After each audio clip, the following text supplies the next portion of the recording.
नमस्कार। शाहरुख खान की जवान रिलीज हो गई है दोस्तों, और इस वक्त टिकट खिड़की पर बॉक्स ऑफिस पर धमाल मचा रही है। यह बताया जा रहा है कि शाहरुख अपने ही रिकॉर्ड तोड़ रहे हैं, यानी कि पठान को जवान जो है कम से कम पहले दिन 20-25 करोड़ रुपए पीछे छोड़ सकती है, और ओवरसीज में जो सुनामी आ रही है ना, उसकी तो कोई बात ही नहीं कर रहा है। आज मैं आपके सामने जवान का फिल्म रिव्यू लेकर नहीं आया हूं। जवान का फिल्म रिव्यू आप मेरे फिल्म चैनल पर देख सकते हैं। आज मैं आपके सामने एक बहुत ही दिलचस्प विषय लेकर आया हूं। फिल्म जवान के जरिए शाहरुख किस तरह का राजनीतिक संदेश दे रहे हैं। दोस्तों, आपको याद होगा कि मैंने इसी मंच पर अपने फिल्म एक्टर्स की अक्सर आलोचना की है कि आप लोग कभी भी समाज से जुड़े मुद्दों पर टिप्पणी क्यों नहीं करते। वो शिकायत शाहरुख खान अपनी इस फिल्म से दूर कर रहे हैं। दोस्तों, क्या आप जानते हैं कि अपनी इस फिल्म में शाहरुख 3 मुद्दों की बात करते हैं। मुद्दा नंबर 1, किसानों की आत्महत्या। आप जानते हैं दोस्तों, किसानों की आत्महत्या और किसानों से जुड़ी समस्याएं, किसानों को लेकर मोदी सरकार जो 3 कृषि कानून लाई थी, उसको लेकर किसानों में मोदी सरकार कितनी अलोकप्रिय हो गई थी। 500 किसान जो हैं वो आंदोलन करते करते मर गए थे। आपको यह भी याद होगा कि सत्यपाल मलिक जब प्रधानमंत्री से मिलने पहुंचे थे, तब प्रधानमंत्री ने कहा था उन्होंने मेरे लिए जान थोड़ी ना दी है। आपको यह भी याद होगा कि जब प्रधानमंत्री एक पुल पर फंसते हैं पंजाब में, और जब उन्हें वापस आना पड़ता है क्योंकि पुल के उस साइड किसान जो है वो संघर्ष कर रहा होता है, प्रदर्शन कर रहा होता है, तो प्रधानमंत्री कहते हैं कि मैं किसी तरह से अपनी जान बचा कर आया हूं। किसान का मुद्दा मोदी सरकार के लिए बहुत ज्यादा संवेदनशील है, और शाहरुख ने इस फिल्म में निहायत ही ड्रामाई और नाटकीय अंदाज में किसानों की समस्या, उनकी आत्महत्या का जिक्र किया है। मैं मानता हूं कि जो पैमाना है वो एक कमर्शियल फिल्म का पैमाना है, यानी कि किसानों की जो समस्या है उसके मर्म को शाहरुख संबोधित नहीं करते हैं, मगर कम से कम उसका जिक्र कर रहे हैं एक कमर्शियल फिल्म में, जो बहुत मायने रखता है दोस्तों। क्योंकि आप जानते हैं किसान और उसकी समस्या मोदी सरकार की कमजोर नब्ज है, तो किसानों के मुद्दे पर शाहरुख इस फिल्म में बात करते हैं। दूसरा मुद्दा वो है इस देश का स्वास्थ्य का ढांचा, हेल्थ का ढांचा। इस फिल्म में दोस्तों एक सीन है जहां बड़ी तादाद में बच्चे जो हैं एन्सेफेलाइटिस की वजह से उनकी मौत हो जाती है। आपको याद है गोरखपुर में वो अस्पताल जहां बड़े पैमाने पर बच्चे मारे गए थे क्योंकि एन्सेफेलाइटिस के शिकार बच्चों को ऑक्सीजन टैंक्स नहीं मिले थे। और डॉक्टर कफील खान, जिन्होंने उन बच्चों को बचाने की कोशिश की थी, उन्हें इनाम देने के बजाय योगी सरकार ने उन्हें अनर्गल झूठे एनएसए के केसेस में जेल में डाल दिया था।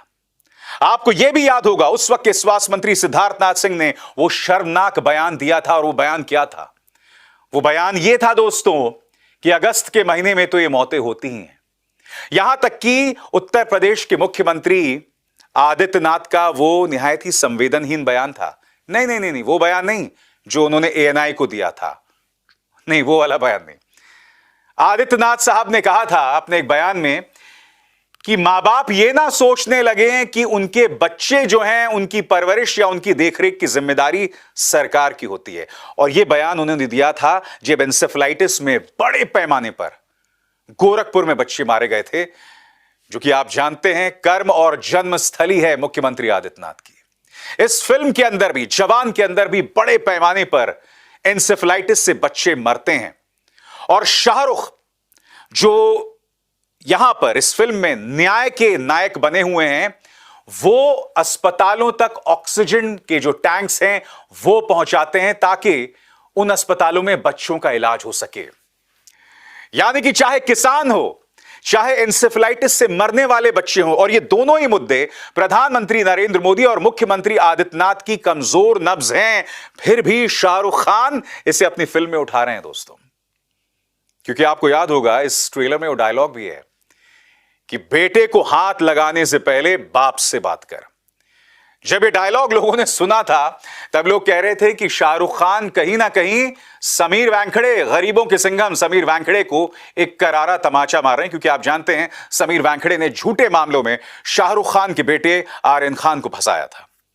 मुझे तो लगता है ये जो उनका डायलॉग है वो समीर वानखेड़े के लिए कम बल्कि भाजपा सरकार के लिए ज्यादा है। मगर अभी इंतजार कीजिए साहब, सिर्फ एंसेफेलाइटिस और किसानों के मुद्दे पर शाहरुख बात नहीं कर रहे हैं। शाहरुख ने एक और मुद्दे की बात की है जो फिल्म के सेकेंड हाफ में अंत में आती है। जब वो जनता को संबोधित करते हैं, वो उंगली दिखाते हुए कहते हैं कि इस उंगली की इज्जत कीजिए। क्यों? क्योंकि इस उंगली पर इंक लगती है, वोट की इंक लगती है। और वो कहते हैं कि जब आप लोगों को चुने 5 साल के लिए तो दिमाग का इस्तेमाल करें। उन लोगों को न चुने जो लोग क्या करते हैं, धर्म के नाम पर, जात के नाम पर हमें बांटते हैं, काटते हैं। तो आप समझ सकते हैं दोस्तों, धर्म के नाम पर बांटने का आरोप किस पॉलिटिकल पार्टी पर लगता है। शाहरुख अपनी इस फिल्म के जरिए यह तीसरा संदेश भी देते हैं। कायदे से मुझे 4 कहना चाहिए था दोस्तों, क्योंकि एक चौथी बात भी करते हैं। इस फिल्म के विलन हैं विजय सेतुपति, जो एक आर्म्स डीलर का किरदार निभा रहे हैं। उनका एक डायलॉग है इस फिल्म में। उनका डायलॉग यह है कि भारत एक ऐसा देश है जहां की खनिज संपदा, वहां की लेबर का हम इस्तेमाल करके अपना धंधा बढ़ा सकते हैं। याद आया? याद आया, और आप भी समझ गए होंगे कि मैं किस चीज की तरफ इशारा कर रहा हूं। जी हां दोस्तों, जिस तरह से पिछले 9 सालों में हम देख रहे हैं कुछ खास उद्योगपतियों को भाजपा सरकार फायदा पहुंचाती है, और उनका नाम मुझे आपको बतलाने की जरूरत नहीं है। शाहरुख खान ने, जाहिर सी बात है वो नाम ले भी नहीं सकते हैं, और लेंगे भी क्यों। शाहरुख खान ने बगैर उनका नाम लिए इस फिल्म में क्रोनी कैपिटलिज्म की भी बात की है। उद्योगपति जिस तरह से देश की खनिज संपदा को बर्बाद करते हैं अपने औद्योगिक हितों के लिए, उसकी बात भी शाहरुख खान इस फिल्म में कर रहे हैं। यानी कि शाहरुख 1 नहीं, 2 नहीं, 3 नहीं, बल्कि 4 अहम राजनीतिक संदेश इस फिल्म में दे रहे हैं। मैंने शाहरुख खान की लगभग सारी फिल्में देखी है दोस्तों, मगर ऐसी फिल्म जिसमें वो राजनीतिक संदेश दे रहे हैं मैंने आज तक नहीं देखी। फिल्म अच्छी है या बुरी है, मैं उसकी बात नहीं कर रहा हूं दोस्तों। उसके लिए जैसे मैंने बताया, आप मेरे फिल्म चैनल जाइए, वहां पर उसका रिव्यू देखिए।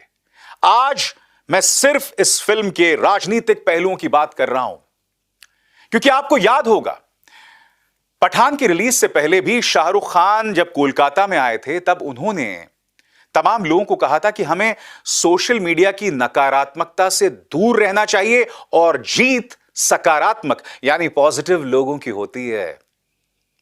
कहीं ना कहीं शाहरुख खान यहां से संस्कारी प्रचार तंत्र के दोरपल्ली ट्रोल्स की तरफ इशारा कर रहे थे, और सोशल मीडिया में जो नेगेटिविटी है, नकारात्मकता है, उसकी बात अक्सर शाहरुख खान करते रहते हैं।